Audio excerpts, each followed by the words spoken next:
ராஜினாமா, மாநில கட்சிகளை அரவணைத்து அழிக்கிறதா பாஜக? மாநிலத்துல வலுவா இருக்கிற ஒரு கட்சி கூட கூட்டணி வச்சு பிறகு அந்த கட்சியை உடைச்சு இல்லைன்னா அழிச்சு ஆட்சி கட்டல உட்காரதுதான் பாஜக பாணிங்கிறது எதிர்கட்சிகளோட குற்றச்சாட்டா இருக்கு. இப்போ பீகார்ல முதலமைச்சரா இருந்து ஆட்சி செஞ்ச நிதிஷ்குமார் மாநிலங்களவை தேர்தலில் போட்டியிட வேட்புமனுவை தாக்கல் செஞ்சிருக்காரு. இதன் மூலமா அவரோட 20 ஆண்டு கால ஆட்சி முடிவுக்கு வரப்போகுது. தன்னோட முதல்வர் பதவியையும் ராஜினாமா செய்ய போறாரு. பீகாரோட அடுத்த முதல்வர் யாருங்கிற கேள்வி எழுந்திருக்க நிலையில முதல் முறையா பீகார்ல பாஜகவை சேர்ந்த ஒருத்தர் முதலமைச்சர் ஆவார்னு சொல்லப்படுது. இதன் மூலமா எதிர்கட்சிகளோட குற்றச்சாட்டுகள் பீகார்லயும் நிரூபிக்கப்பட்டிருக்குன்னு விமர்சனங்கள் எழுந்திருக்கு. மாநில கட்சிகளை அரவணைத்து அழிக்கிறதா பாஜக? எப்படி இருக்கு பாஜகவோட அரசியல் அஜெண்டா? தமிழ்நாட்டுல பாஜகவோட எதிர்கால திட்டம் என்ன? இதையெல்லாம் தான் ஸ்பாட்லைட்ல பார்க்க போறோம். பீகார்ல ஒரு சக்திமிக்க தலைவரா இருக்கிறவரு ஐக்கிய ஜனதா தள கட்சியோட நிதிஷ்குமார். கூட்டணிகளை மாறி மாறி வச்சாலும் 2005ஆம் ஆண்டுல இருந்து கிட்டத்தட்ட 20 ஆண்டுகள் பீகாரை ஆட்சி செஞ்சுட்டு வந்திருக்காரு. கடந்த வருடம் நடந்த பீகார் சட்டமன்ற தேர்தலில் பாஜகவோட நிதிஷ்குமார் அமைச்ச கூட்டணி மாபெரும் வெற்றியை பெற்றுச்சு. அதனைத் தொடர்ந்து நிதிஷ்குமார் பீகார் முதல்வரா பதவியேற்றாரு. ஆனா 3 மாசத்துல ராஜ்யசபா எம்பி பதவிக்கு வேட்புமனுவை தாக்கலும் செஞ்சிருக்காரு.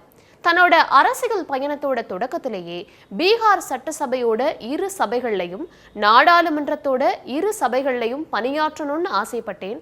அந்த விருப்பத்தை நிறைவேற்றுவதற்காகவே ராஜ்யசபா தேர்தலில் போட்டியிட்டு மாநிலங்களவைக்கு போக விரும்புறேன்னு சொல்லியிருக்காரு நிதிஷ்குமார். ஒரு மாநிலத்தோட முதல்வரா இந்தியாவோட சக்தி வாய்ந்த ஒரு தலைவரா இருக்கிறவரு எம்பி ஆகிறது தான் தன்னோட கனவுன்னு காரணம் சொல்றது ஏத்துக்கிற மாதிரியா இருக்குங்கிற கேள்வி எழுறத தவிர்க்க முடியல. நிதிஷ் ராஜினாமாவுக்கு பின்னணியில ஒரு அரசியல் இருக்குது அப்படிங்கிற விமர்சனங்களை ஒதுக்கிட முடியாது. 75 வயதான நிதிஷ்குமார் கடந்த 2 ஆண்டுகளாவே அரசியல்ல ஆக்டிவா இல்லாம இருக்கிறதா சொல்லப்படுது. அதே சமயம் அவரோட மகனையும் அரசியலுக்கு கொண்டு வரல. நிதிஷ்குமாருக்கு பிறகு ஐக்கிய ஜனதா தள கட்சியோட எதிர்காலம் என்ன? அதை யாரு வழிநடத்துவாங்கன்ற கேள்விகள் எல்லாமே எழுந்துட்டு இருக்கு.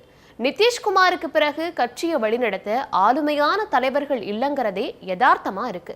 இதையே பாஜக தனக்கு சாதகமா பயன்படுத்தி தன்னோட முதல்வர் மூலமா பீகார்ல பாஜகவை பலம் வாய்ந்த கட்சியா நிலைநிறுத்த முயற்சி செய்யும்னு அரசியல் விமர்சகர்கள் சொல்றதும் முக்கியத்துவம் பெற்றிருக்கு. பாஜகவோட கூட்டணி அமைச்சு சொந்த வலிமையை இழந்த மாநில கட்சிகள் பற்றின விவரங்களை பார்க்க வேண்டியது இப்ப அவசியமா இருக்கு. பஞ்சாப் மாநிலத்துல அகாலிதளம் கட்சி ஒரு மாநில கட்சியா அந்த மாநிலத்தை ஆட்சி செஞ்சுட்டு வந்துச்சு. 2017 பாஜகவோட கூட்டணி அமைச்சு படுதோல்வியை சந்திச்சது. அடுத்து 2021 அகாலிதளம் பிளவ சந்திச்ச நிலையில அகாலிதளத்தோட ஒரு பிரிவு 2022 தேர்தலப்ப பாஜகவோட கூட்டணி அமைச்சு தேர்தலை சந்திச்சது. பெருசா தேர்தலில் சாதிக்காததால பிரிஞ்ச அகாலிதளம் கட்சி ஒன்னு சேர்ந்துச்சு. மீண்டும் உட்கட்சி பிரச்சனையால 2025 செங்குத்தா பிளவுபட்டுச்சு. ஒரு தரப்பு தாங்கள் தான் உண்மையான அகாலிதளம்னு போர்க்குடி தூக்குனாங்க. 100 வருட பழமையான கட்சியா இருந்த அகாலிதளம் பல முறை பிளவுபட்டிருந்தாலும் 2017 பாஜகவோட கூட்டணி அமைச்சதுக்கு பிறகு ஏற்பட்ட பிளவுகளால வலுவிழந்து இப்போ ஒரே ஒரு எம்எல்ஏ மட்டுமே இருக்காரு. மகாராஷ்டிரால சிவசேனா கட்சியிலிருந்து ஏக்நாத் ஷிண்டே தலைமையில ஒரு அணி பிரிஞ்சு பாஜக கூட கூட்டணி சேர்ந்துச்சு. பாஜக ஆதரவோட ஏக்நாத் ஷிண்டே மகாராஷ்டிரா முதல்வரா பதவி ஏத்துக்கிட்டாரு. ஏக்நாத் ஷிண்டே தலைமையில இருக்கிற அணிதான் உண்மையான சிவசேனான்னு நீதிமன்றமும் தேர்தல் ஆணையமும் உறுதிப்படுத்துச்சு. அடுத்து 2024 சட்டமன்ற தேர்தலில் பாஜக கூட்டணி அமோக வெற்றி பெற்ற பிறகு ஏக்நாத் ஷிண்டே முதல்வராக்கப்படல. மாறா பாஜகவை சேர்ந்த ஃபட்னாவிஸ் முதல்வரா பதவி ஏத்துக்கிட்டாரு. ஷிண்டேவுக்கு துணை முதல்வர் பொறுப்பு வழங்கப்பட்டுச்சு. களத்திலையும் சிவசேனா தன்னோட செல்வாக்க கொஞ்சம் கொஞ்சமா இழந்துட்டு வருதுங்கிற விமர்சனங்களையும் பார்க்க வேண்டியிருக்கு. ஆந்திரால மாநில கட்சியான தெலுங்கு தேசத்தோட கூட்டணி அமைச்சு ஆட்சியில பங்கு பெற்றிருக்கு பாஜக. அந்த மாநிலத்துல பாஜக ஒற்றை இலக்கத்துல தன்னோட வாக்கு சதவீதத்தை வச்சிருக்கிறதால தெலுங்கு தேசம் கட்சியை எதுவும் செய்ய முடியல அப்படின்னும், ஆனா ஆந்திரால பாஜகவை வலிமையா காலூன்ற வைக்கிற வேலைகளை பார்த்துட்டு இருக்கிறதா செய்திகள் வருது. தமிழ்நாட்டை எடுத்துட்டா அதிமுகவோட கூட்டணின்னு பாஜகவே அறிவிச்சது. அந்த அறிவிப்பு மேடையில எடப்பாடி பழனிசாமியும் இருந்தாருன்னு தான் விமர்சனங்கள் எழுந்துச்சு. பாஜகவோட கிளை கட்சியா அதிமுக மாறிடுச்சுன்னு திமுக உள்ளிட்ட அதோட கூட்டணி கட்சிகள் பிரச்சாரமாவே முன்னெடுக்கிறத பார்க்க முடியுது. இதுக்கு உதாரணமா பிரிஞ்சிருந்த ஓபிஎஸ் இபிஎஸோட கைகோர்க்க வச்சதே பாஜக தான் சொல்லப்பட்டுச்சு.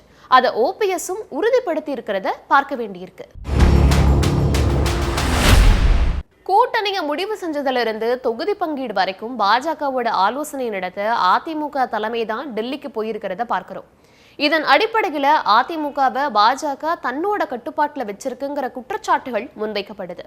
ஆனாலும் அதிமுக பொதுச் செயலாளர் எடப்பாடி பழனிசாமி கட்சி விவகாரங்கள்ல பாஜக தலையிடுறதை ஏத்துக்காம இருக்காரு அப்படிங்கிறதும் சசிகலா, ஓபிஎஸ், செங்கோட்டையின் விவகாரங்கள்ல நிரூபிக்கப்பட்டிருக்கு.